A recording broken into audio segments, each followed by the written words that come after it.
আসসালামু আলাইকুম রহমতুল্লাহি ওবারাকাতুহু।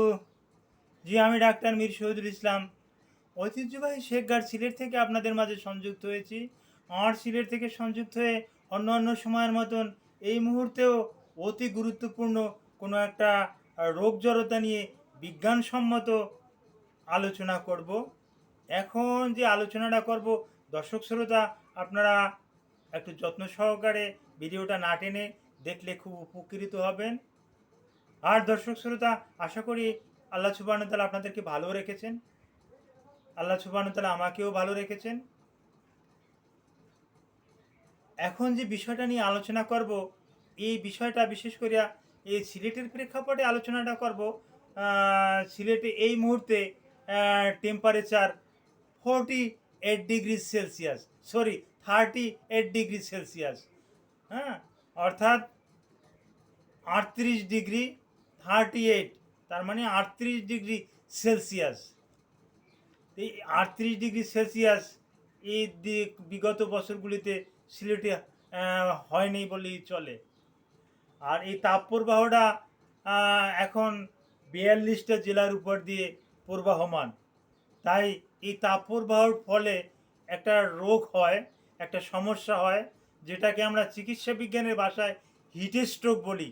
এই হিটস্ট্রোক নিয়ে আমি আলোচনা করব। তো দর্শক শ্রোতা, আপনারা ধৈর্য সহকারে শুনুন। আমি হিটস্ট্রোকের আলোচনা বিজ্ঞানসম্মতভাবে আমি আলোচনা করতেছি। তো হিটস্ট্রোক, এই হিটস্ট্রোকটা একটা ইংরেজি শব্দ, এটা একটা মেডিকেল টার্ম। অনেক ডিকশনারি আমি খুঁজেছি, অনেক প্রফেসরদের সাথে আলোচনা করেছি, কিন্তু এই হিটস্ট্রোকের বাংলা অদ্যপতি পর্যন্ত খুঁজে পাওয়া যায়নি। কতগুলো লক্ষণ একত্র করে তারপর ওটাকে হিটস্ট্রোক বলা হয়। তাহলে আসলে হিটস্ট্রোকের সংজ্ঞাটা কি? কেউ যদি আমাকে বা আপনাকে প্রশ্ন করে, হোয়াট ইজ হিটস্ট্রোক, হিটস্ট্রোক কি, আপনি আপনি কি জবাব দেবেন? আমি কি জবাব দেব? আমি যে জবাব দেব বিজ্ঞানসম্মতভাবে, আপনিও ওই একই জবাব দিলে আপনিও সাকসেস। তা হিটস্ট্রোকের আমি সংজ্ঞা বলতেছি, তাপ প্রবাহ বৃদ্ধির পরিপ্রেক্ষিতে, সূর্যের তাপ প্রক্রিয়া বৃদ্ধির পরিপ্রেক্ষিতে যদি আমাদের দেহের তাপমাত্রা 104 ডিগ্রি ফারেনহাইট বা 105 ডিগ্রি ফারেনহাইট অটোমেটিক্যালি হয়ে যায়, আপনি কোনো জ্বরের রুগী না। তারপরে আপনার টেম্পারেচার, হ্যাঁ, দেখা গেল যে 103 ডিগ্রি, 104 ডিগ্রি, 105 ডিগ্রি ফারেনহাইট, এমতো অবস্থায় আপনার নার্ভাস সিস্টেমটা উইক হয়ে যাবে। আপনার ব্রেনে, আমার ব্রেনে অক্সিজেন সরবরাহ হবে না, এবং অক্সিজেন সরবরাহ না হলে আপনার আমার গুরুত্বপূর্ণ কতগুলো অর্গান আছে, এই অর্গানগুলোরও আমি নাম বলছি। যেমন লিভার একটা বৃহত্তম অর্গান, ইন্টেস্টাইন বৃহত্তম অর্গান, কিডনি বৃহত্তম অর্গান, লাংস বৃহত্তম অর্গান। এই অর্গানগুলো বিকল হয়ে যাবে, এগুলো আর কাজ করবে না। তখন এই সিস্টেমগুলোকে আমরা একত্রে হিটস্ট্রোক নামে আখ্যায়িত করি। এর এখনও আমি কোনো বাংলা যে কিছু মুখ দিয়ে উচ্চারণ করে যে কিছু বাংলা বলবো, এর বাংলা নাই, সুতরাং আমি বলবো কোত্থেকে? তো এই হিটস্ট্রোক হলে লক্ষণটা কি? আপনার কাছেও প্রশ্ন আসতে পারে, আমার কাছেও প্রশ্ন আসতে পারে, হিটস্ট্রোকের লক্ষণ কি? শুনুন এবার লক্ষণ। হিটস্ট্রোকের লক্ষণ হলো, প্রথমে হলো যে আপনার মাথাটা ঝিমঝিম করবে, টেম্পারেচার বৃদ্ধি পাবে, টেম্পারেচার বৃদ্ধি পেয়ে 103 ডিগ্রি, 104 ডিগ্রি, 105 ডিগ্রি ফারেনহাইট পর্যন্ত জ্বর উঠে যেতে পারে।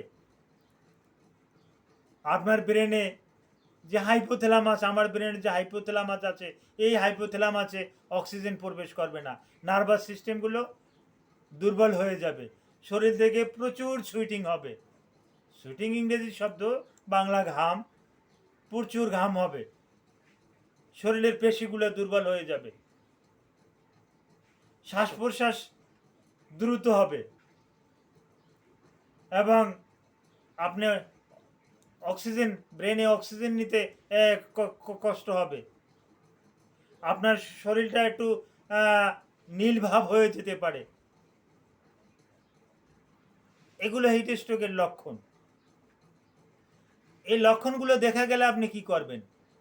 এই লক্ষণগুলো দেখা গেলে কাল বিলম্ব না করে ওই রুগীটাকে বসিয়ে দিন।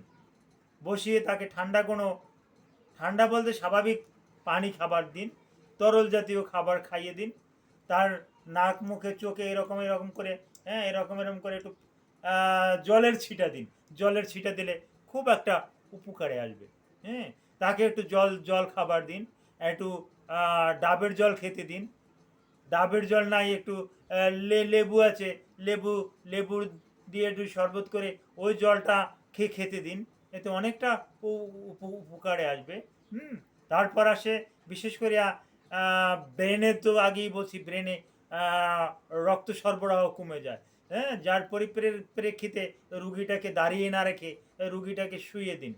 রুগীটাকে শুয়ে দিয়ে, হ্যাঁ, রুগীর মাথায় উঁচু কোনো বালিশ দিবেন না, কারণ রুগীর তখন ব্রেনে রক্ত প্রবাহটা কম থাকে।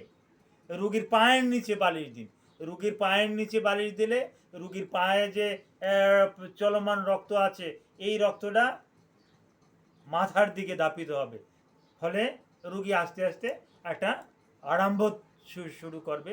এভাবে 3-4 ঘন্টার ভিতরে যদি দেখেন যে না, রুগী সুস্থ হয়ে গেছে, আলহামদুলিল্লাহ, ভালো। এরপরেও যদি দেখেন 3-4 ঘন্টার ভিতরে রুগী সুস্থ হচ্ছে না, রুগীর জ্ঞান ফিরে আসছে না, অজ্ঞান অবস্থা আছে, তাহলে কাল বিলম্ব না করে আপনি নিকটস্থ কোনো ক্লিনিক অথবা একটা হসপিটালে আপনি রুগীকে অতি দ্রুত নিয়ে যাবেন, অতি দ্রুত নিয়ে যাবেন।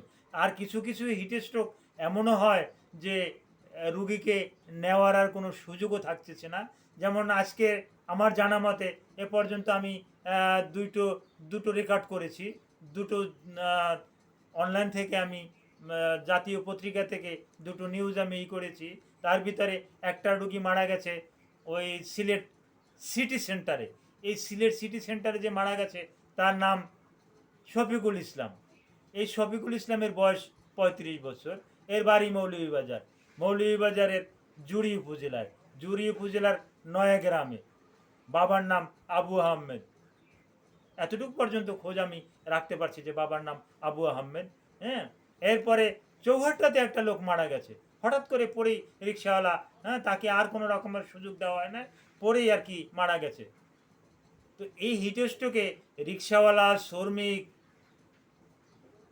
কৃষক, ডেলেবার, যারা ওই ইমারত নির্মাণ করেন, যারা বড় বড় ভবন নির্মাণ করেন, এরা বড় ধরনের ঝুঁকির ভিতরে আছে।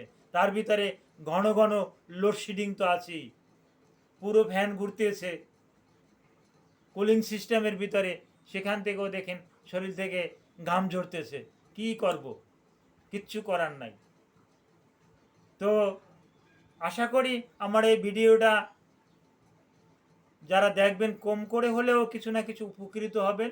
উপকৃত হলে আপনারা এটা আবার বন্ধু বান্ধবের ভিতরে একটু ছড়িয়ে দিবেন, একটু সাবস্ক্রাইব করবেন। সাবস্ক্রাইব করলে একটু বেল বাটনটা একটু ক্লিক করে রাখবেন, পরবর্তীতে আমার আপডেট একটা ভিডিও অনায়াসে পেয়ে যাবেন। তো আমি ডাক্তার মীর শহীদুল ইসলাম আপনাদের থেকে বিদায় নিলাম। আল্লাহ সুবহানাহু ওয়া তাআলা আপনাদের সবাইকে ভালো রাখুক।